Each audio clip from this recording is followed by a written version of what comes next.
The silver tray came off the low table so fast it clipped the corner of the fireplace hearth, and the water glass shattered against the stone in a spray that caught the last of the afternoon light coming off the mountains. For a second nobody in the lounge of the Alderwood moved. The logs popped. Somewhere behind the front desk a phone rang twice and stopped. "Do it over." The woman who had thrown it stood with one hand still open, as though the tray had left it of its own accord.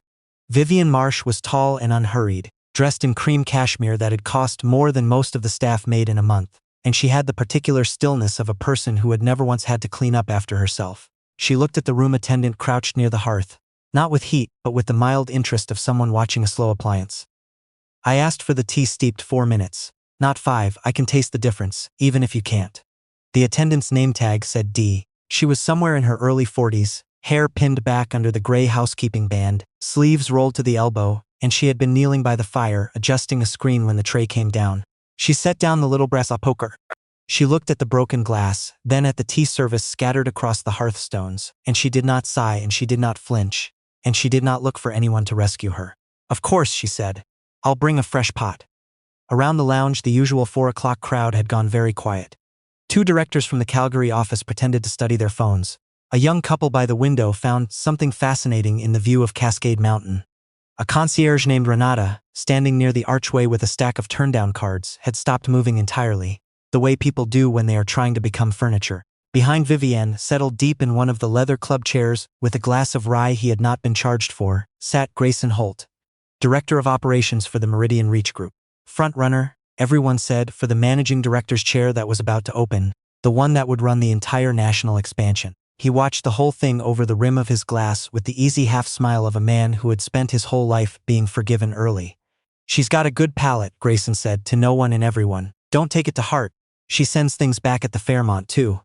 As if that closed the matter. As if the smashed glass on the floor were a small weather event that had passed. Dee said nothing. She gathered the shards into the dustpan with a folded cloth, careful about the small ones, and she carried the ruined service back through the staff door without a word.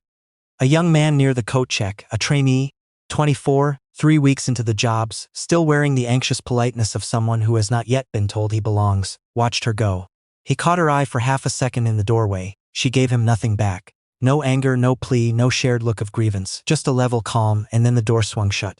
What the trainee did not know, what none of them in that lounge knew, was that the woman restacking the tea trolley in the pantry had walked into the Alderwood 17 days earlier, carrying references that led nowhere real. A housekeeping certificate from a community college in Dartmouth, and one deliberate purpose folded up inside her like a letter she hadn't mailed. Her name was not Dee. Her name was Odessa Laurent, and she owned the building. She had built Meridian Reach Hospitality out of a single failing inn on the Nova Scotia coast, back when she was 29, and had put every dollar she had into a mortgage 2 banks had already turned her down for. 20 years later the group ran 31 properties, and the Alderwood, this jewel in the Bow Valley, acquired and rebranded barely 8 months ago, was meant to be the model for everything that came next. Meridian was 3 weeks from the largest expansion in its history. 9 new properties from the Maritimes to the coast, a flagship going up in Vancouver, a decade's worth of decisions riding on who she chose to run it all. And Odessa had learned, more than once and at real cost, that the most dangerous people in any company were the ones who behaved beautifully when she was in the room and became someone else the moment she left it. A resume told her what a person could carry. It never told her what they'd put down when they thought the weighing was finished. So she had done the thing almost no one at her level was willing to do. She had come down. The lounge and the staff corridors of the Alderwood touched every part of the operation. Executives passed through them a dozen times a day. It was the one place in the resort where rank was supposed to go invisible, where a person's title stopped mattering and only the person was left. She had worked it quietly for 2.5 weeks, restocking the tea station, turning down rooms, tending the great stone fireplace at dusk. And she had watched. Who thanked the staff? Who looked straight through them? Who was gracious when a manager was near and careless when they weren't? Who behaved differently the instant they believed no one who mattered was watching? The cameras had gone in before she ever arrived, tucked discreetly into the corners of the public rooms, sharp enough to catch a face. Harold Pruitt, the chair of her board, was the only other soul who knew she was here. She kept a small spiral notebook in her apron pocket, and it was nearly full. Grayson Holt had appeared in that notebook 11 times in 17 days, not for anything you could put in a report. For the texture of the man, the way he left glasses balanced on the edge of the mantel instead of the return tray, always just far enough out to be someone else's problem. The way he spoke to the young women on staff and the way he spoke to the young men. The way he laughed a half-beat late, always when someone else had been made small, as if their discomfort were the joke he'd been waiting for. Then his wife had started coming up from the city on weekends. Vivian had been merely difficult the first weekend. The second, she had found her range. This was the third, and Odessa had felt it coming the way you feel a Chinook coming down off the front range. A shift in pressure before anything visible changes.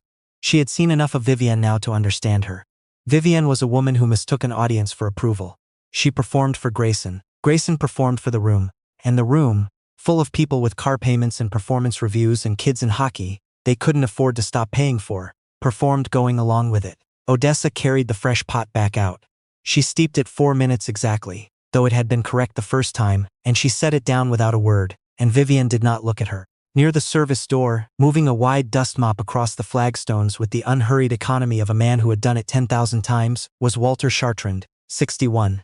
Groundskeeper and general maintenance 11 years at the Alderwood, longer than anyone else on the property. He navigated the foot traffic of the lobby without ever interrupting it, invisible to everyone but the woman who called herself Dee, who had spoken with him nearly every morning by the loading dock, and had noticed every single time the quiet dignity of a man, moving through a place that had long since stopped seeing him. She had written his name down on her second day. The rest of that afternoon passed without incident. The lounge thinned as the light went gold and then blue over the peaks. Grayson and Vivian moved to the far corner by the tall windows, and, between resetting tables, Odessa caught pieces of them the way you catch pieces of a radio in another room.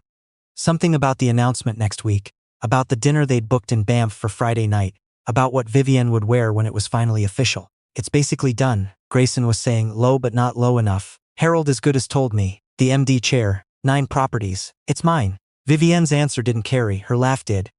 Odessa wiped down the console table, squared the magazines, kept her face exactly where 19 years of boardrooms had taught her to keep it. Open, pleasant, giving away nothing, taking in everything. Her phone buzzed once against her hip. A message from Harold. "Still on for Friday?" She typed back with one thumb, without looking down. "Yes." Then she carried the last of the cups to the pantry and clocked out and drove her rented sedan the 20 minutes back to the staff quarters where Dee lived, and she sat in the dark of the little room for a while before she slept. The thing that turned the room happened 2 days later, on a slow gray afternoon when the lounge had emptied to a handful of guests nursing cold coffees over laptops. Vivian came in alone. She came in with the specific energy of a person who has waited for the audience to shrink, not because she wanted privacy, but because a smaller room let her keep control of the stage. She crossed straight to the tea station where Dee was refilling the shortbread, stepping around a young woman from the events team named Isla who had been standing there patiently for a full minute. "The same as before," Vivian said. "And get it right this time. I'm not paying resort prices to babysit someone learning on the job." Isla blinked, murmured something, and stepped aside. Odessa began the service. "You know," Vivian said, setting her bag on the marble with a soft, deliberate thud, "I've been watching you. You've got the look of someone who thinks she's above all this." Odessa said nothing. She warmed the pot. "I've had housekeepers like you, quiet ones. They think if they don't talk it makes them seem wise. It doesn't, it just makes them seem sullen." Vivian tilted her head. "Did you ever finish school? Or is this it?" "I finished school," Odessa said simply. She set out the cup, "And this is where it landed you." Vivian smiled as though she were offering something kind. "There's no shame in it. Not everyone's built for the thinking work. This is honest work, as long as you're grateful for it." Over by the window, a junior finance analyst named Renata had stopped typing. She kept her eyes on her screen, but she wasn't reading. Odessa placed the finished tea in front of her. Vivian looked at it, then looked at her. "Actually, I've changed my mind. I want the black tea, not the green. You asked for green, and now I'm asking for black." A pause, held on purpose, savored. "Is that a problem?" Odessa held her gaze for exactly 1 beat. Then she took the cup back. "You're replaceable, you understand," Vivian said conversationally, the way a person remarks on the weather. "Every single person in a job like yours is replaceable. I don't say it to be cruel. I say it because someone should. People in these positions get an inflated sense of how much they matter. Somebody has to be honest with you." Walter, passing behind her with his cart, stopped. He set the cart down. He looked at Vivian for a moment, then at the woman behind the counter. "Ma'am," he said quietly. "That's not called for." Vivian turned to look at him the way a person turns toward a sound they're deciding whether to acknowledge. "I'm sorry." "She's doing her work. Speak to her decently." The lounge went still. Even the fire seemed to hold its breath. Something in Vivian's face shifted. Not to anger, exactly, but to something cooler and older. "I don't need advice on how to talk to the cleaning staff from the cleaning staff." Walter looked at her one more moment. Then he nodded, once slowly, and picked up his cart and moved on. Not in defeat. In the particular way of a man who has said the thing that needed saying and doesn't require anything back for it. Odessa set the fresh cup down without a word. Vivian took it, looked her over one last time, and walked out. Odessa turned to the sink and ran the cold water over her hands for a moment longer than she needed to. Behind her, Isla, who had been standing there the whole time, stepped up to the counter and said low, "I'm so sorry." She had no right. Odessa looked at her. "What can I get you?" Isla blinked, then gave her order, and Odessa made it and handed it over. But she had already reached into her apron, taken out the small worn notebook, and added 2 names to it. One she was writing down for the last time. One she was writing down for the first. 3 days before the announcement, Vivian came back, and this time she brought Grayson. Something between them had changed, and Odessa recognized it. The way a couple moves when one of them has been promised a thing and both have already started spending it. Grayson was looser, warmer, working the room with a heartiness he almost never produced on his own. He shook a senior manager's hand in the archway. He laughed, too loud, at something a bellman said. He was rehearsing. Vivian moved beside him like a woman who had already arrived. They ordered. Odessa made the drinks. It was all unremarkable right up until Vivian, mid-sentence, swept her arm to make some point and caught the edge of the tall display stand by the counter. The one with the resort's brochures and the little jars of preserves for sale. It went over. Glossy pamphlets and branded napkins fanned across the floor. The moment hung. Then Vivian looked at Odessa. "You'll want to see to that. Not a request, not even an order in the ordinary sense. Just a plain statement about how the world was arranged, delivered without any heat because it didn't need any." Grayson glanced down at the mess, then he looked away. And here, Odessa marked it, the exact half-second of it. Here was the moment a decent man does something. Bends. Says, "Let me help." Says, "Viv, come on." Grayson had a full breath in which to be the person he'd spent 17 days pretending to be for anyone who could promote him. Instead, he reached down, picked up a single fallen jar of preserves, turned it over to check the label, and set it on the counter with a small satisfied sound, as though he'd done his part. Then he stepped back so his shoes wouldn't touch the napkins. Odessa came around the counter and knelt. "See, Grayson?" Vivian's voice floated down from above her. "She doesn't fuss, that's all I ask of people, just do the job." The trainee at the coat check had gone very still. Renata at her table quietly closed her laptop. Odessa rose, brochures gathered, face unchanged. She looked at the counter, not at either of them. "That'll do it," she said, so quietly it was almost only for herself. Vivian didn't hear it, or didn't register it. But the trainee did, and though he couldn't have told you why, the back of his neck went cold. The email went out at 7 the next morning to every director, senior manager, and board member in the group. A mandatory all-staff gathering. Friday at 11, the grand ballroom on the main floor. No agenda. Only a single line at the bottom, attendance required. Convened by the office of the chair. Grayson read it in his truck in the staff lot and called Harold on the spot. "Is this it? Is this the announcement? Come to the ballroom Friday at 11, Harold said. "You'll have your answers there." Grayson hung up grinning. He texted Vivian one word, Friday. She sent back a single bottle of bubbly. 40 floors of decision-making happened somewhere in the world, but at the Alderwood it happened in a plain office on the mezzanine that no guest ever saw and that no one, who'd been served tea by a woman named Dee, would ever have connected to her. Odessa read Harold's confirmation, closed her laptop, and looked out the window at the mountains for a long moment. Then she took the folded gray housekeeping tunic off the back of the chair, the one she'd worn for 17 days, the one with the little coffee stain at the left hip that hadn't quite come out, and she laid it flat across the desk where she could see it. She wasn't done with it yet. The ballroom held 200 comfortably. By 10:55 it was full, directors, department heads, the board's inner circle, and along the walls, standing where they'd been invited by a second email that had puzzled most of them, the people who never got invited to anything. Isla near the doors, Renata by a pillar, housekeepers and line cooks and bellmen who'd only ever seen the ballroom while setting it up for someone else. The trainee stood near the back with his tablet held against his chest, trying to look like he understood why he was there. Walter had been walked in personally by Harold's assistant and seated in the second row, and no one around him seemed to know what to make of it. Grayson arrived at 10:58 in his best charcoal suit, the double-breasted one he saved for the biggest client pitches. Vivian was not in the room. She was out in the lobby, having talked the front desk into letting her wait near the ballroom doors. She had dressed for an announcement. Harold Pruitt stood at the front with 2 other board members, saying nothing to anyone, watching the side door. The screens behind him were dark. At 11 exactly, the side door opened. The narrow staff door by the service wall, not the main ballroom doors, and she walked in. The room didn't understand her at first. She was still wearing it. The gray tunic, the name band, the tag that read DE, the small stain at the hip. Her posture was the same as it had always been. But the room began to rearrange itself in real time as faces turned and comprehension moved through the space like cold water finding the low ground. A director who'd been in the lounge that week drew a sharp breath. A woman near the wall pressed a hand flat over her mouth. The trainee felt the floor shift a little under him, and Grayson's face did something Odessa had watched 100 versions of over the years, the slow, horrible sequence of it, the easy smile first, then the small, confused tilt, then the flicker of this is a joke surely, and then, arriving in his eyes like water coming under a door, the understanding. Harold stepped forward. Good morning. Thank you all for coming. Before we begin, I'd like to make an introduction, because it's become clear this week that a good number of you have never actually met her. He turned slightly. The founder and chief executive of Meridian Reach, Odessa Laurent. Silence. Not the polite kind you give a formal introduction. The held breath kind, the kind that comes over a room in which 24 people are at the very same instant, replaying everything they've said and done in the last 3 weeks. Odessa walked to the podium without hurry. She set the little spiral notebook down on the surface, worn at the corners, curled from a pocket, and looked out at the room. I spent 17 days working in this building, she said. I made tea. I turned down beds.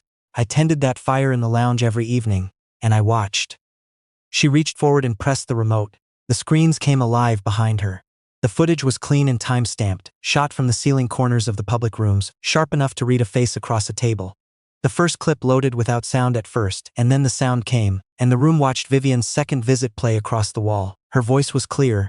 Every word was precise. Each thing she'd said landed in that ballroom with all the weight it hadn't been allowed to carry the first time when there'd been no one important watching. The tip display, you'll want to see to that. Grayson picking up the single jar and stepping back off the napkins. The tea station. You're replaceable, there's no shame in it. And then Walter, unhurried, setting his cart down. Ma'am. That's not called for. Someone at the back of the room let out an audible breath. Odessa let it run until the moment she'd murmured, that'll do it, and then she stopped it. The screens went dark. I didn't come down here looking for mistakes, she said. Everyone makes mistakes. A bad morning, a short word, I've done both this week myself. I came looking for something harder to fake. She let that sit. I wanted to see how people treat the person they've decided can do nothing for them. Because in my experience, that's the only number that's never been dressed up for a review. She looked at Grayson directly for the first time since she'd entered. He hadn't moved. He was sitting with the total stillness of a man who understands, at last, that any movement at all will cost him. The person who runs our expansion will hold the futures of hundreds of people who'll never get to sit in a room like this one. Line staff. Housekeepers. Kids in their first jobs 3 weeks off the bus from somewhere smaller. The whole thing only works if the person at the top understands that how you treat someone with no power over you is the single most honest thing about you. Not your revenue, not your deck, not the deals you closed, this. She closed the notebook. Grayson, your employment with Meridian Reach ends today. Your division will run under interim leadership while we conduct a full review, not only of you, but of the culture on your floor, which this footage suggests has been unwell for a good deal longer than 17 days. Grayson stood. Odessa, I didn't. That was Viv, that wasn't. He stopped. He couldn't find the end of the sentence. I watched you have the chance to be decent, in real time, with nothing on the line but a jar of preserves, she said, without cruelty, only fact. And I watched you step off the napkins so they wouldn't hit your shoes. There's nothing you need to add. He sat back down. She moved on with the plainness of a woman who had been building toward this for weeks and had no appetite for dragging it out. The promotions that had been sitting in the pipeline were reshuffled on the spot. 2 floor manager treated staff decently, consistently when no one was keeping score were moved up. A young supervisor who had quietly apologized to a housekeeper named Dee after a rough shift. Never knowing who Dee was offered a development track. Then she looked toward the second row. Walter Chartrand has kept this property standing for 11 years. In 17 days, he was the only person with the standing to step into a public humiliation who actually did it. With no manager watching, no camera he knew about, nothing to gain and a real chance of losing. He simply thought it was wrong, and he said so. She let the room sit with that. Walter begins in our operations training program next month, at full salary adjustment with a path to a management role if he wants one. And I hope he wants one. We've wasted 11 years of him already. Walter looked at his hands for a moment, then he looked up and his face wasn't surprise, exactly. It was the quiet recognition of a man who had known for a long time that he was worth more than the work he'd been handed, and had simply waited for a room that could see it.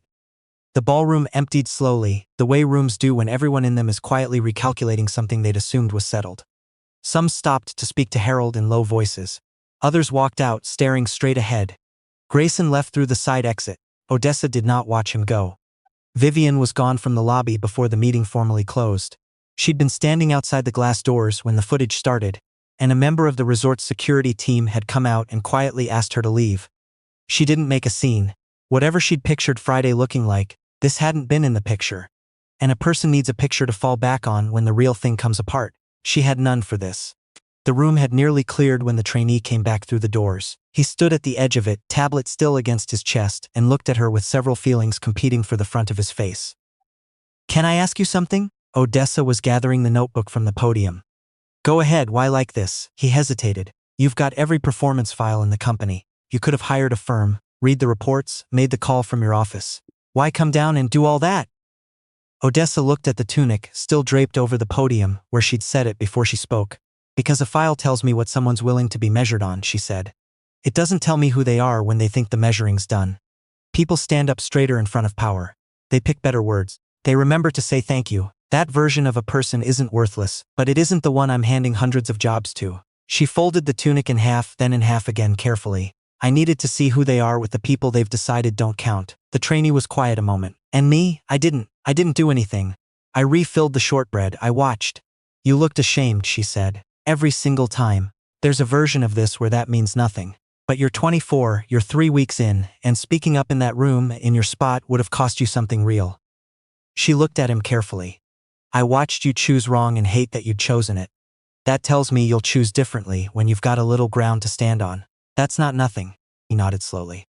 "And then, because he couldn't help it, I recognized you the second week. There's a photo of you in the onboarding deck, from when Meridian took over. I knew who you were." "I know," she said. He blinked. "You knew? You wouldn't look at me for 2 days after, and then you went back to normal and started saying good morning again." A small thing at the corner of her mouth that was almost a smile. "That told me something too." He let out one short breath of a laugh and shook his head. He thanked her, and he left. The room was empty now. Odessa stood alone in it with the low winter light coming through the tall windows, the same light that reached the lounge on the floor below, where the fire would need tending in a couple of hours and someone else would tend it now. She thought about Walter moving through this building for 11 years, quiet and steady, waiting for a room that finally saw him, and about what it costs a place to leave a person like that in the corner with a mop. She thought about how easy it had been for everyone else. The directors on their phones, the couple at the window, all of them, to decide the woman by the fire was furniture, and how that decision had told her more about each of them than any interview ever could. She picked up her notebook and walked out of the ballroom. The gray tunic she left folded on the podium. She didn't need it anymore. The work it had been hired to do was finished. If this one stayed with you, pass it to someone who believes that decency shouldn't depend on who's watching. And stay close for more stories about quiet people, earned reckonings, and the ones the world is always so sure don't matter.